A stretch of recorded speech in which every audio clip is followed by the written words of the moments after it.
Welcome to Ganesh cooking. இன்றைக்கி வந்து ரவா வச்சு ஒரு அருமையான அல்வா செய்ய போகிறோம்ங்க. அதுக்கு தேவையான பொருட்கள் இதுதான். இதோடு நம்ம என்ன செய்யணும்னா, ஒரு வீடியோ எடுக்கிறப்ப ஸ்கிப் ஆகிடுச்சு. அது நீங்கள் வந்து ஒரு 4-5 டேபிள் ஸ்பூன் வந்து பால் மாவு இருக்கும்ல, அதை வந்து நல்லா வந்து பால் ஊற்றி நல்லா மிக்ஸ் பண்ணிவிட்டு இன்னொரு கடாயில் வச்சு நல்லா கிண்டிட்டு இது நீங்கள் வந்து ரவையோடு சேர்த்துக்கோங்க. அது எந்த ஸ்டேஜில் சேர்க்கணுங்கிறத நான் வந்து இப்போ சொல்கிறேன். அதுக்கப்புறம் அடுப்பில் வந்து கடாய் வச்சு அதுக்கப்புறம் எண்ணெய்க்கு பதில் நம்ம நெய் ஊற்ற போகிறோம். நெய் ஊற்றி நம்ம வந்து எடுத்து வச்சுருந்த முந்திரி கிஸ்மிஸ் இருக்கு இல்லையா, அதை வந்து நீங்கள் வந்து இந்த ஸ்டேஜில் வறுத்து நம்ம எடுத்து வச்சுக்குவோம். இல்லை நீங்கள் வந்து போடுறப்ப எப்போவோ அதுவே தனியாக ஒரு கடாய் வச்சு அப்போவும் நெய் ஊற்றி நீங்கள் வறுத்து இடையில சேர்த்துக்கலாம். நான் வந்து இப்போவே வறுத்து நான் வந்து இதை எடுத்து வச்சுக்கிற போகிறேன். இதை வந்து ஒரு வறுத்து இந்த அளவுக்கு வறுத்து எடுத்து வச்ச பிறகு அதே நெய்யில் வந்து நம்ம வந்து ரவை எடுத்து வச்சுருந்தோம் இல்லையா, 1/4 கிலோ ரவை, அந்த ரவையும் இது கூட ஆட் பண்ணி இதை வந்து நல்லா மிக்ஸ் பண்ணிக்கோங்க. இதுலேயே நல்லா வறுக்கணும். ரவை வறுக்கிறதாங்க எந்த கேசரி எல்லாத்துக்குமே பதம். அப்போ தான் நல்லா டேஸ்ட்டாகவும் இருக்கும், சூப்பராக நல்லா கொஞ்சம் அது வந்து களி மாதிரி பதத்துக்கு வராமல் நல்லாயிருக்கும். அதனால் ரவையை வந்து நல்லா ஸ்லோ ஃப்ளேமில் வச்சு நல்லா ஒன்றோட ஒன்று ஒட்டாத அளவுக்கு நல்லா நெய்யில் வந்து நல்லா வறுத்துக்கோங்க.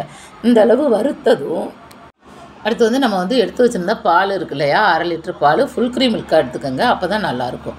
அந்த பாலையும் இது கூட ஆட் பண்ணி நல்லா இதையும் நல்லா மிக்ஸ் பண்ணிக்கிட்டே இருங்க. நல்லா மிக்ஸ் பண்ணிவிட்டு ஆடையெல்லாம் வரும். ஆடையெல்லாம் வர்றப்பவும் கொஞ்சம் நேரம் நல்லா வற்றி லேசாக மிக்ஸ் பண்ணிக்கிட்டே இருங்க. நல்லா இது மிக்ஸ் ஆனது, இந்த அளவுக்கு வற்றி மிக்ஸ் ஆனதும் நம்ம எடுத்து வச்சுருந்தா ரவை இருக்கு இல்லையா, வறுத்து வச்சுருந்தா அதை வந்து இந்த ஸ்டேஜில் ஆட் பண்ணிக்கோங்க. ரவையை வந்து நல்லா நம்ம வறுத்துட்டோம்னாலே வந்து கட்டிப்படாதுங்க. நான் உண்மையிலே சொல்கிறேன், கட்டியே படாது. அதனால் ரவை வறுக்கிறப்ப தான் இந்த கேசரி ஹல்வாவுக்கு ரொம்ப முக்கியம். இந்த ஸ்டேஜில் நம்ம வந்து பால் மாவு ரெடி பண்ணி வச்சுருந்தோம் இல்லையா, அதை வந்து இந்த ஸ்டேஜில் நீங்கள் வந்து ஆட் பண்ணிக்கோங்க. ஆட் பண்ணி இது கூட ஏலக்காயும் கொஞ்சம் எடுத்து நச்சுருந்தோம், அதையும் இதே நச்சு இந்த ஸ்டேஜில் ஆட் பண்ணி இதோடு சேர்த்து நல்லா மிக்ஸ் பண்ணிக்கோங்க. இது கூட கொஞ்சம் நேரம் நல்லா அந்த பால் மாவு இந்த இது ஏலக்காய் இதெல்லாம் கொஞ்சம் மிக்ஸ் ஆனது நம்ம எடுத்து வச்சுருந்த நெய்யில் கொஞ்சமாக இப்போ ஊற்றிக்கிடுவோம். இப்போ இந்த நெய்யவும் இது கூட ஊற்றி இதையும் நல்லா மிக்ஸ் பண்ணிக்கிடுவோம்.